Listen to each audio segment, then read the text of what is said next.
Hey y'all, welcome back to my channel.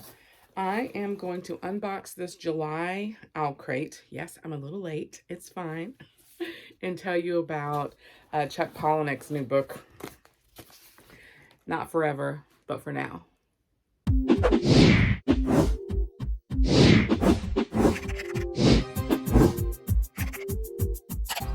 So I'm going to see Chuck Palahniuk on the book tour for Not Forever But For Now on Friday. So I'm recording this on Wednesday. So one more day of work and then off to Pittsburgh I go. So if you're going to be there and you see me, although maybe I'll post this after. Either way, if you see me ever out and about, make sure to say hello because I'm definitely not going to recognize you if we're mutuals on the internet. So if you read our Chucky P at all and you know his style of writing, this is a story about two brothers.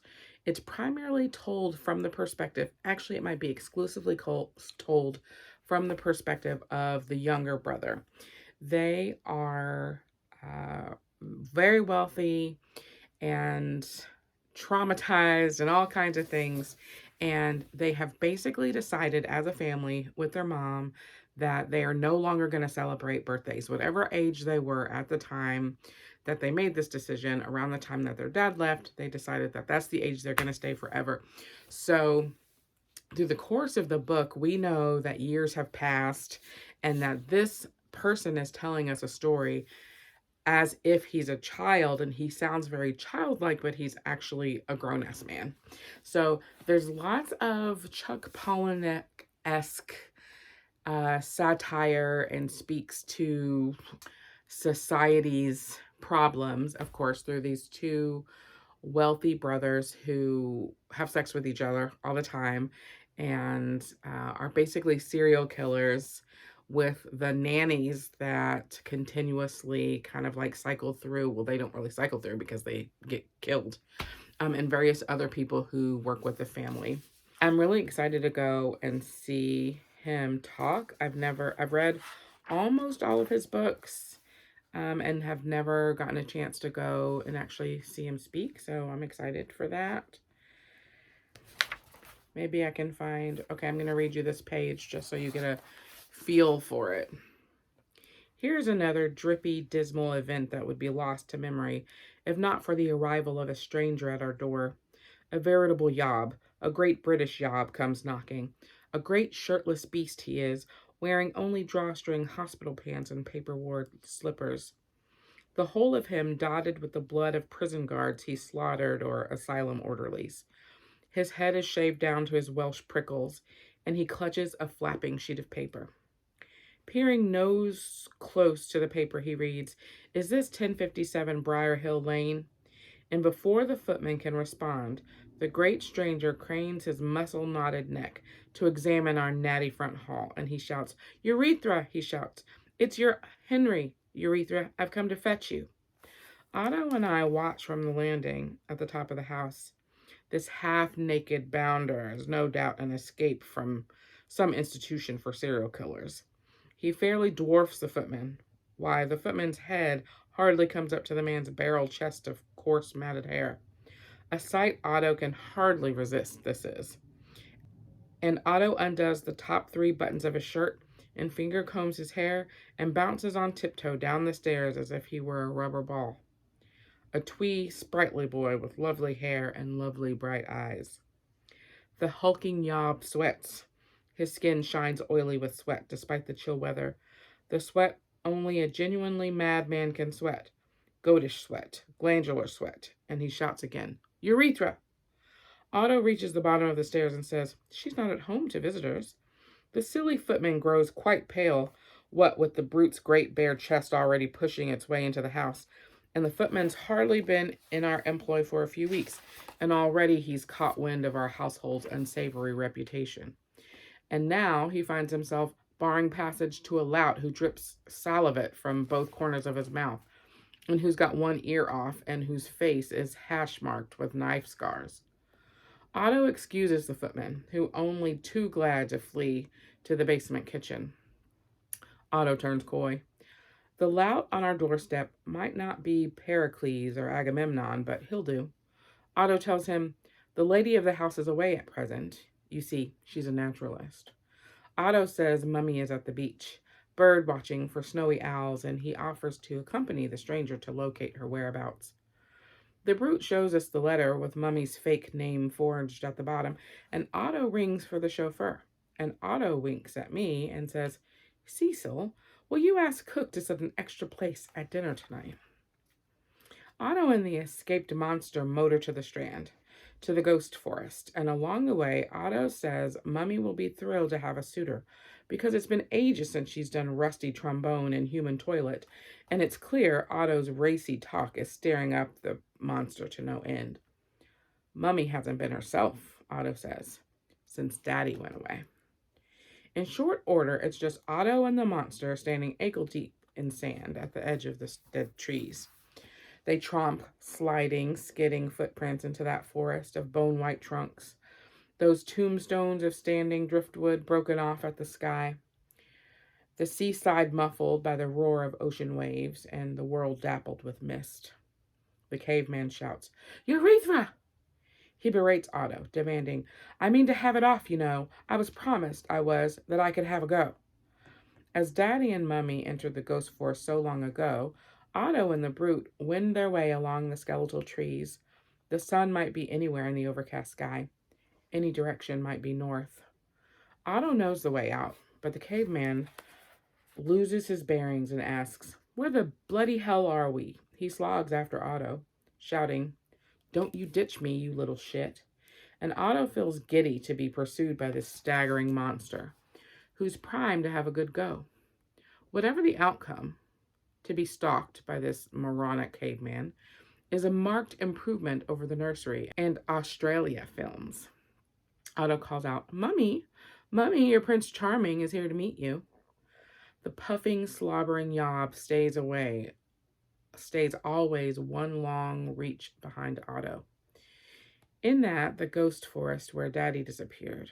You see, the sand-staggering great deadly lummox means to throttle Otto now. The monster means to have a go, then bury Otto's body among the trees without so much as a by your leave. Not one lunge behind Otto, the shambling caveman fairly stinks of needing a tiny gazelle to munch. And it's the greatest feeling, it is, to be the wee hind that's about to meet its end in the tiger's maw. The caveman calls out, Urethra! But his voice cuts off with a yelp, and the yelp cuts off to silence. In the retelling, Otto turns and looks back. There, the deep-pitted footprints of the caveman just end. A small ways off, a paper-ward slipper sits abandoned until the wind catches it and carries it off between the trees. Otto retraces his steps, but the man is simply gone.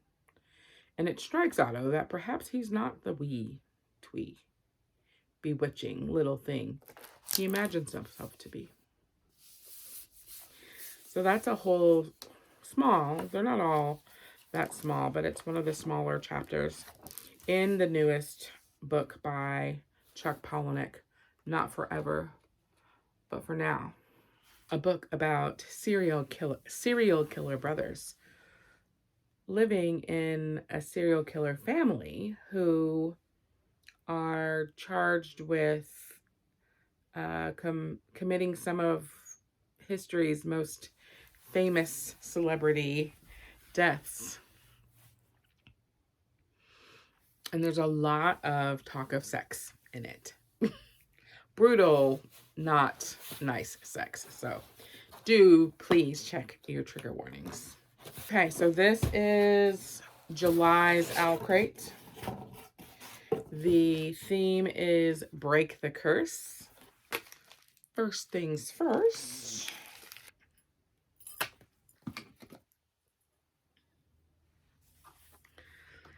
This beautiful hangy thing with prism.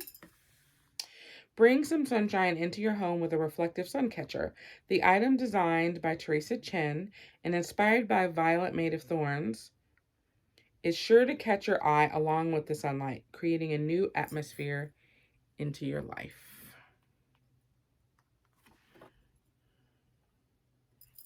Okay. And then this is one of those reusable grocery bags that I will never know how to fold back into that little pouch.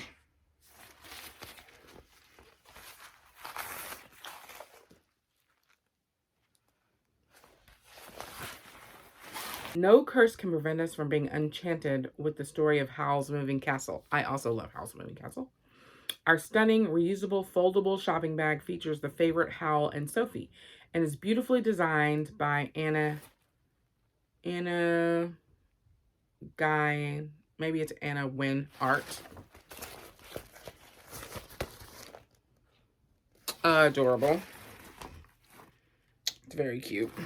Love me some Howl. Okay, then we're going to have our pin. Remember that Owlcrate has a current collection that is our favorite tomes of enamel pins that open into our favorite fictional worlds. That is gorgeous. Can you see it? Can't tell where the glare is coming from. This month features the 7th Treasured Tomes Enamel Pin in our 2023 pin collection. Each month box, blah, blah, blah. We already know. I already said that. So this one is enthrall yourself into the world of spinning silver and hope that you don't draw the attention of the Starrick King. Very beautiful. I believe the last non-book item in here is a journal. The month's faux book journal. This month's faux book journal is the second in one of our 2023 collection. Featuring in-universe references, each journal will be sure to transport you to a different literary universe. This month's journal pays homage to the meaning and value of life in the invisible life of Addie LaRue and has been designed with love by lichen and limestone.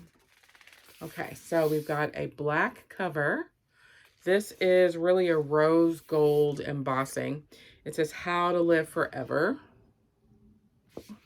On the back, what is a person if not the marks they leave behind?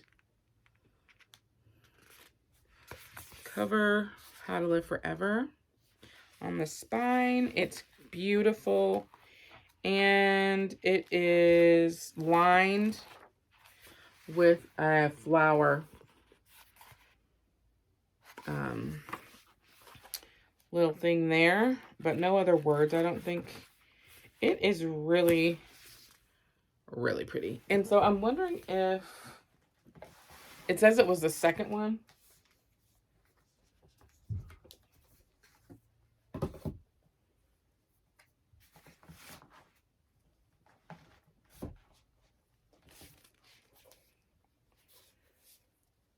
I do not remember which of these was the first one. This one doesn't say.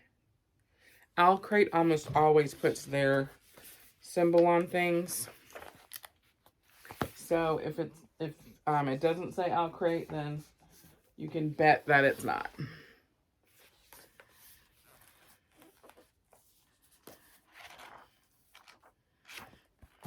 I don't know.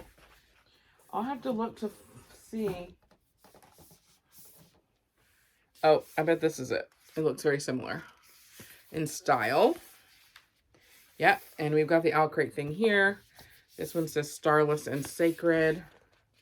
We are all stardust and stories, which I believe is it The Dreamer, something The Dreamer? So those are gorgeous companion books. I believe the book is the last thing. Oh, I'm wrong. There are highlighters for annotating. Let's see what it says about those.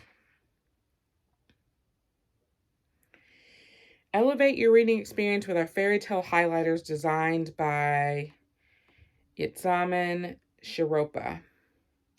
Inspired by To Kill a Kingdom, Six Crimson Cranes, and The Wrath of the Dawn, these are sure to be perfect addition to any reader stationery collection and ideal for highlighting and annotating your favorite books.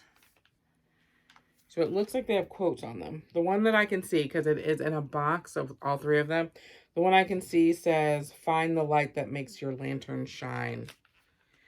So that makes me want to open all of them. Open them to see what they all say. The blue one says, love and madness are 2 stars in the same sky. It looks like they might be dual tipped. Yep. Nice. And then the purple one says, after all, every story has a story. I love these. I always love something that goes in the stationery box. Okay, so now we can look at the book. Garden of the Cursed by Katie Rose Poole. The edges are sprayed purple and it's basically gorgeous. I don't know that I've ever even heard of this book before. Edges, beautiful. The back says, secrets can't protect me, only the truth can. End pages, gorgeous. Let's see if they're the same on the back. And then the inside art, inside the dust jacket.